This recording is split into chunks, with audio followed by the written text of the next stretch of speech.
Welcome to amazing cooking. ഞാൻ മഞ്ജുശ്രീ. എല്ലാവർക്കും സുഖമല്ലേ? എനിക്ക് സുഖമാണ് കേട്ടോ. ഇന്ന് വളരെ എളുപ്പത്തിൽ തയ്യാറാക്കാൻ പറ്റുന്ന ഒരു ഡിഷ് നിങ്ങളുമായിട്ട് ഷെയർ ചെയ്യാനാണ് ഞാൻ വന്നിട്ടുള്ളത്. ചേന വെച്ചിട്ടുള്ള ഒരു വിഭവമാണ് നമ്മൾ ഇന്നിവിടെ തയ്യാറാക്കുന്നത്.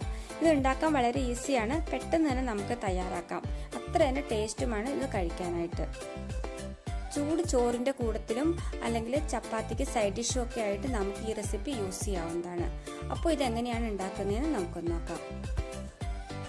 300 ഗ്രാം ചേനയാണ് ഇത് ഉണ്ടാക്കാനായിട്ട് ഞാനിവിടെ എടുത്തു വെച്ചിട്ടുള്ളത്. അപ്പോൾ നന്നായി കഴുകി വൃത്തിയാക്കിയതിന് ശേഷം സ്കിന്നൊക്കെ മാറ്റിയതിന് ശേഷം 4 പീസസ് ആയിട്ട് കട്ട് ചെയ്ത് എടുത്തു വെച്ചത്.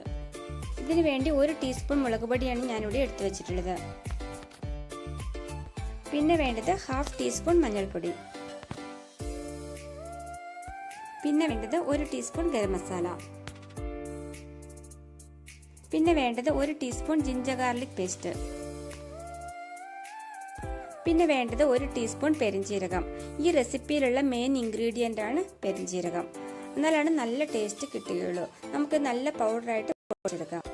ഉപ്പ് നമ്മളുടെ ഇഷ്ടം അനുസരിച്ചിട്ട് ചേർത്ത് കൊടുക്കുക. 300 ഗ്രാം ചേനയാണ് നമ്മൾ ഇതിനു വേണ്ടി ഇവിടെ യൂസ് ചെയ്യുന്നത്. അതൊരു 4 പീസായിട്ട് ഞാൻ കട്ട് ചെയ്ത് വെച്ചിട്ടുണ്ട്. ഇനി ഇത് നമുക്കിനി കുറച്ച് തിക്കായിട്ട് കട്ട് ചെയ്തെടുക്കണം. ഇപ്പോൾ ചേന മുഴുവനും ചെറിയ ചെറിയ പീസസ് ആയിട്ട് ഇവിടെ കട്ട് ചെയ്തെടുത്തിട്ടുണ്ട്. കുറച്ച് തിക്കായിട്ടാണ് നമ്മളിങ്ങനെ ഫ്രൈക്ക് ഉണ്ടാക്കുമ്പോൾ കട്ട് ചെയ്തെടുക്കേണ്ടത്. അപ്പോൾ സ്ക്വയർ, ട്രയാങ്കിൾ അങ്ങനെ പല ഷേപ്പുകളിലാണ് എനിക്കിപ്പോൾ ഇത് കട്ട് ചെയ്തപ്പോൾ കിട്ടിയിട്ടുള്ളത്. ഇനി നമുക്കിതൊന്ന് ബോയിൽ ചെയ്തെടുക്കാം. ചേന വേവിച്ചെടുക്കാനായിട്ട് ഞാൻ കുറച്ച് വെള്ളം അടുപ്പത്ത് വെച്ചിട്ടുണ്ടായിരുന്നു. അതിപ്പോൾ നന്നായി ബോയിലായിട്ട് വരാൻ തുടങ്ങിയിട്ടുണ്ട്. ഇതിലേക്ക് നമ്മൾ എടുത്തു വെച്ചിട്ടുള്ള ചേന പീസസ് എല്ലാം കൂടെ ചേർത്ത് കൊടുക്കുക. വേവിച്ചെടുക്കണം.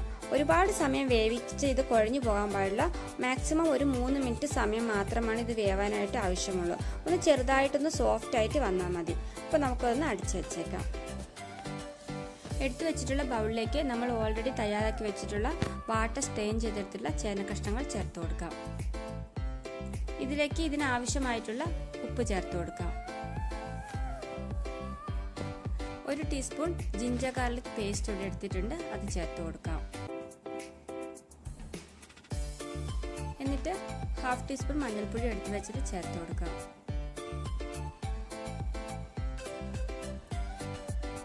1 ടീസ്പൂൺ മുളക് പൊടി എടുത്ത് വെച്ച് ചേർത്ത് കൊടുക്കാം. എരിവ് കുറച്ച് മതി എന്നുണ്ടെങ്കിൽ 1/2 ടീസ്പൂൺ മുളക് പൊടി ചേർത്താൽ മതി. 1 ടീസ്പൂൺ ഗരം മസാല ചേർത്ത് കൊടുക്കാം. ഇതാണ് ഇതിലെ മെയിൻ ഇൻഗ്രീഡിയൻറ്റ്. ഇത് പെരിഞ്ജീരകമാണ്. പെരിഞ്ജീരകം ഞാൻ 1 ടീസ്പൂൺ എടുത്തിട്ട് ഒന്ന് പൊടിച്ചെടുത്തതാണ്. അത് ഇതിൻ്റെ കൂട്ടത്തിലേക്ക് ചേർത്ത് കൊടുക്കാം. എന്നിട്ട് എല്ലാം കൂടെ നന്നായിട്ടൊന്ന് മിക്സ് ചെയ്യാം. ഇപ്പോൾ ഇതിന് ചെറിയ ചൂടുണ്ട്, ചേനയുടെ ചൂട് മാറിയിട്ടില്ല. അപ്പോൾ അതുകൊണ്ടാണ് ഞാനിവിടെ സ്പൂൺ കൊണ്ട് ചെയ്യുന്നത്. ചൂട് മാറിയിട്ട് ഇത് നന്നായിട്ട് കൈകൊണ്ട് തന്നെ മിക്സ് ചെയ്ത് കൊടുക്കാവുന്നതാണ്.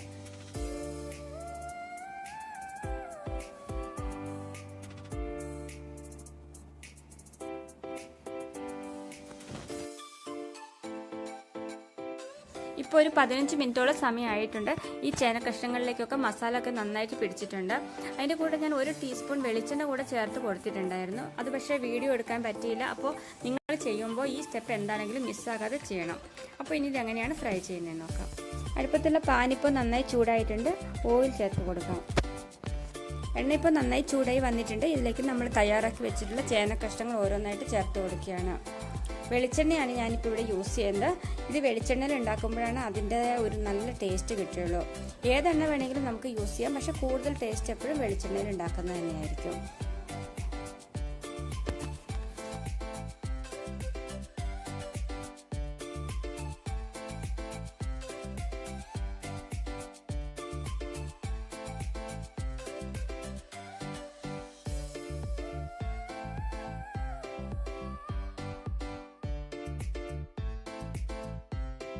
ഇപ്പോൾ ഇതിൻ്റെ ഒരു സൈഡ് നന്നായി ആയി വന്നിട്ടുണ്ട്. നമുക്കിത് ഓരോന്നായിട്ടൊന്ന് മറിച്ചിട്ട് കൊടുക്കാം.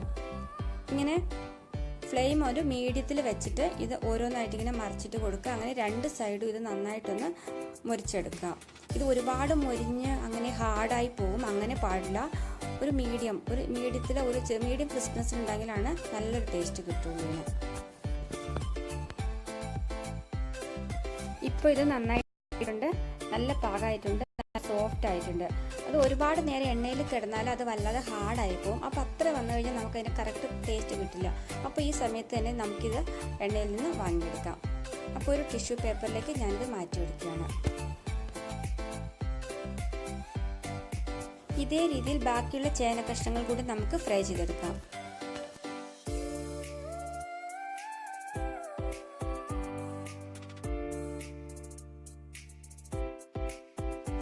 അപ്പോൾ നമ്മുടെ ചേന ഫ്രൈ ഇവിടെ തയ്യാറായി കഴിഞ്ഞു.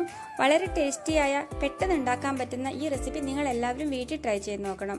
ചോറിൻ്റെ കൂടെയൊക്കെ കഴിക്കാൻ വളരെ ടേസ്റ്റാണ്. ചൂടുള്ള ചോറും ഈ ചേന ഫ്രൈയും മാത്രം മതി നല്ല ടേസ്റ്റായിട്ട് നമുക്ക് ഫുഡ് കഴിക്കാനായിട്ട്. അതേപോലെ ചപ്പാത്തിയുടെ കൂട്ടത്തിലാണെങ്കിൽ നമുക്ക് സൈഡ് ഡിഷായിട്ട് ഇത് യൂസ് ചെയ്യാൻ സാധിക്കും. അപ്പോൾ നിങ്ങൾ ഉണ്ടാക്കി നോക്കണം, എന്നിട്ട് എന്നെ ഫീഡ്ബാക്ക് അറിയിക്കുക. അപ്പോൾ നിങ്ങൾക്ക് എന്നിട്ട് ഇഷ്ടപ്പെട്ടാൽ ചാനൽ സബ്സ്ക്രൈബ് ചെയ്യാൻ മറക്കരുത്. അതേപോലെ ലൈക്ക് ചെയ്യാനും കമൻറ്റ് ചെയ്യാനും ഷെയർ ചെയ്യാനും മറക്കരുത്. അടുത്ത ദിവസം ഇതിൽ നല്ല മറ്റൊരു വീഡിയോ ആയിട്ട് നമുക്ക് വീണ്ടും കാണാം. അതുവരേക്കും ബൈ ബൈ.